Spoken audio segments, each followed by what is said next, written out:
The Constellation-Class frigate was supposed to save the United States Navy a decade of shipbuilding pain.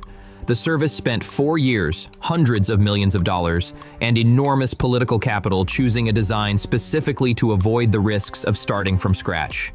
They picked a ship already in service, a proven hull, a working combat system, something a friendly nation had already ironed the problems out of. The logic was clean. Buy the template, adapt it to American standards, and deliver capable warships faster than the old, painful way.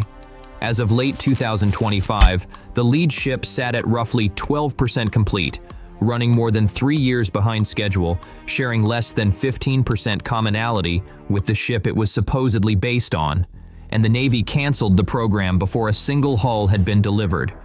The United States needed a capable, affordable frigate to replace the troubled Littoral Combat Ship. Their chosen solution ended up costing nearly as much as a destroyer, arrived at roughly 60% of a destroyer's capability, and isn't actually arriving at all. The ship was selected to save time. It consumed a decade instead. This is the story of the Constellation-Class, and it is not, in any meaningful engineering sense, the story of a FREMM frigate. To understand how the Constellation program collapsed under its own weight, you first need to understand what problem it was supposed to solve, and why the Navy was so determined to solve it fast. The Littoral Combat Ship represented the Navy's attempt to build a flexible, fast, relatively affordable warship for the post-Cold War environment. It arrived in 2 variants from 2 different shipbuilders, cost far more than advertised, proved far less capable than promised, and by the mid-2010s had become something of an emblem for how naval procurement could go sideways. The ships were quick through the water, but also thinly armed, lightly survivable, and operationally limited in ways that grew increasingly uncomfortable as competition with China intensified. China's People's Liberation Army Navy had been fielding increasingly capable surface combatants. The Type 55 destroyer, for instance, carries 112 vertical launch cells, and the gap between what the LCS offered and what that threat environment demanded had become impossible to ignore. The threat had moved on, and the LCS had not. By 2017, the Navy was formally pursuing a replacement. The FFGX program would produce a genuine guided missile frigate, something with real firepower.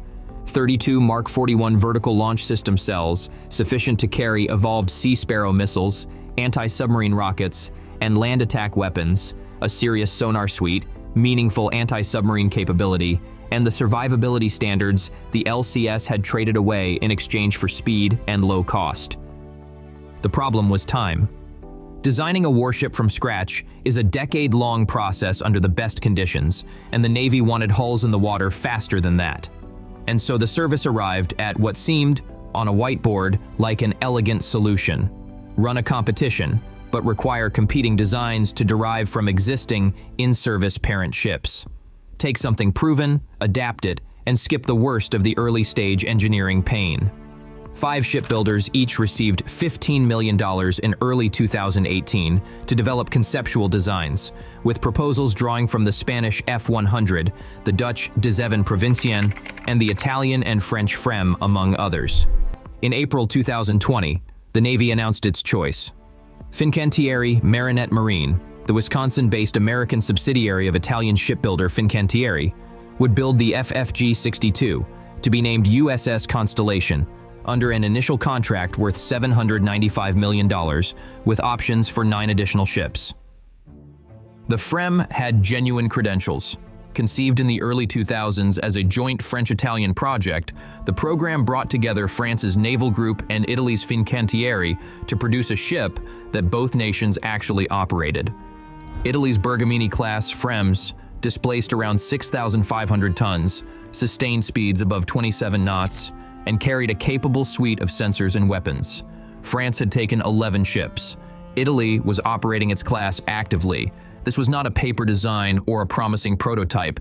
You could walk aboard one and kick the hull, and that is precisely where the plan began its slow, confident drift toward disaster. The Italian FREMM had been designed to Italian requirements, built in Italian yards, and optimized for European threat environments and operational doctrine. Adapting it to US Navy standards turned out to be nothing like swapping a few components. The Constellation was specified to carry the AN/SPI-6 radar, the same active electronically scanned array family being fitted to upgraded Arleigh-Burke-class DDG-51 destroyers, along with the Aegis combat system that underpins the entire U.S. Navy surface warfare network. Integrating Aegis and AN/SPI-6 into a hull not designed around them is not a software update. It reshapes power generation, cooling, structural framing, and topside weight in ways that cascade through the entire design. Add to that American survivability requirements, damage control standards, electrical specifications, and crew habitability rules, all substantially different from their European equivalents, and each requirement change pulled on the design. Each pull created a cascade of secondary changes, and nobody at the program's outset fully appreciated how many pulls were coming. Navy officials would later describe the gap between expectation and reality in terms that stand out for their candor. One anonymous Navy official told Congressional Research Service researchers in February 2025 that, to be brutally honest, people simply had not understood what it meant to adapt a parent design to Navy requirements.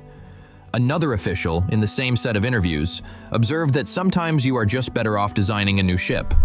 These are not the kinds of statements that appear in acquisition justification documents. They appear after things have gone badly wrong. Here is what actually happened on the drawing board, because the program documents tell only part of the story. The hull stretched by more than 23 feet to accommodate larger diesel generators, while the bow underwent a near-complete redesign to fit those 32 Mark 41 VLS cells. The bow sonar, a standard feature on the Italian version, was removed entirely to improve speed and seakeeping on the American variant. A combined diesel-electric and gas propulsion system was specified for the Constellation, one so novel to U.S. Navy practice that the Navy planned to test it on land first to reduce the risk of it failing at sea. No other U.S. Navy ship had ever used it, which is the kind of detail that tends to quietly double a program's engineering workload. By the time the design team had worked through all of this, the ship had gained 759 metric tons beyond initial weight estimates, a figure that represents roughly a 13% increase and is notably not a rounding error. That is the equivalent of loading several hundred fully equipped sailors and all their kit onto a ship already pressing against its design limits. And through all of it, the design kept changing. The Navy introduced 511 alterations to the design during the construction process, and the cumulative effect of those alterations pushed commonality between the Constellation and its Italian parent from an original 85% down to somewhere below 15%. At that point, the phrase parent design is doing an extraordinary amount of work for a very modest return. The ship Fincantieri Marinette Marine was being asked to build had, in any engineering sense that matters, ceased to be a FREMM. The consequences were not abstract. Construction began in August 2022, and by April 2024, the Navy was publicly acknowledging a delay of approximately 36 months from the original delivery schedule. By late 2025, the lead ship sat at around 12% complete, and the functional design documentation had reached only around 70% finalization. That last detail deserves a moment. The ship was being actively built while the drawings were still being finished, which for a commercial construction project would be a warning sign, and for a warship costing over $1 billion represents a somewhat different category of problem entirely. The Government Accountability Office published its assessment in May 2024 under a title that left little room for interpretation.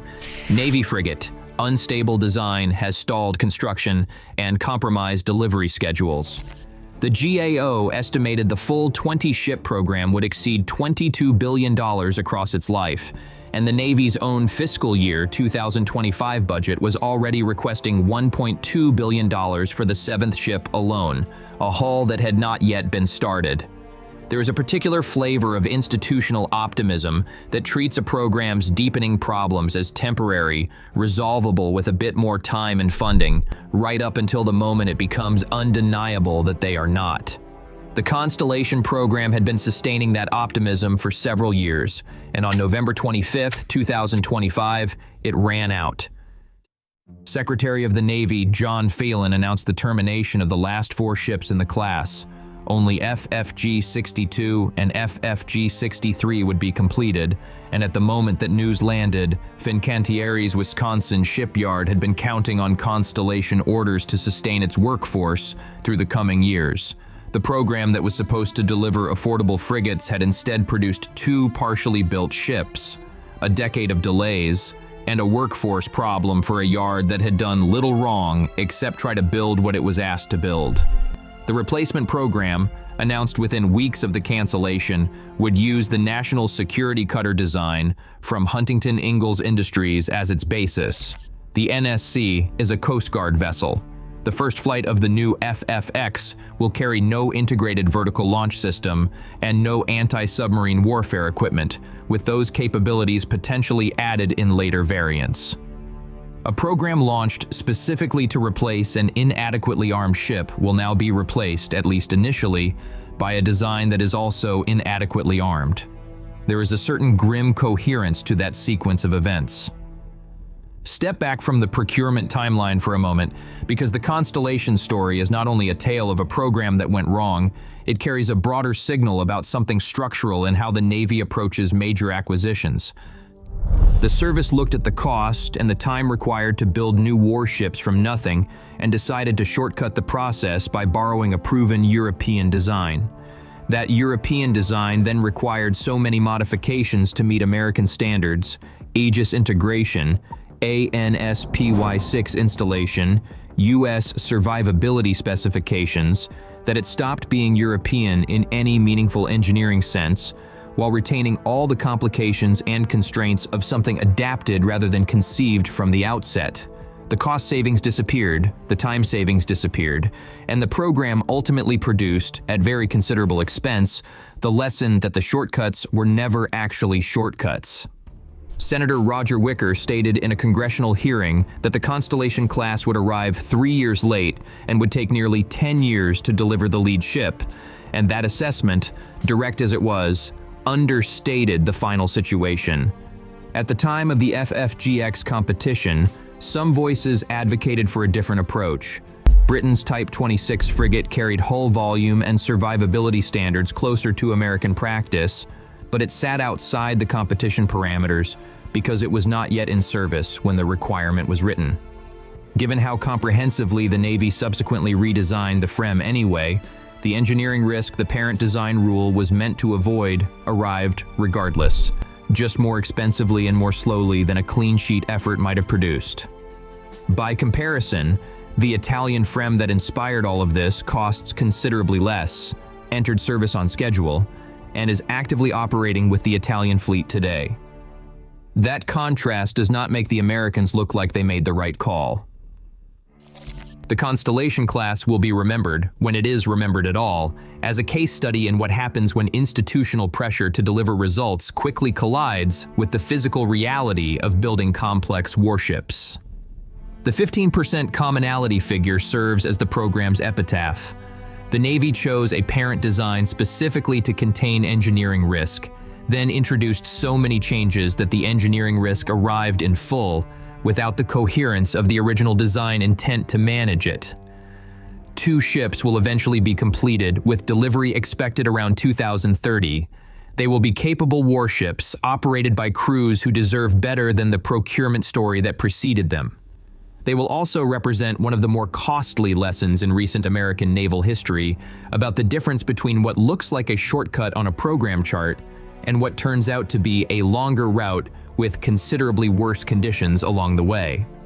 The FFX program, built around the National Security Cutter, is already in early planning, with a first ship targeted for procurement in 2027 and a production rate of 2 ships per year aimed for by 2031. Whether that timeline holds is a question worth tracking closely. The FFX program, the lessons of Constellation, and whatever the Navy decides to do next with its surface combatant fleet, that's the kind of story covered here, and the next chapter is already taking shape.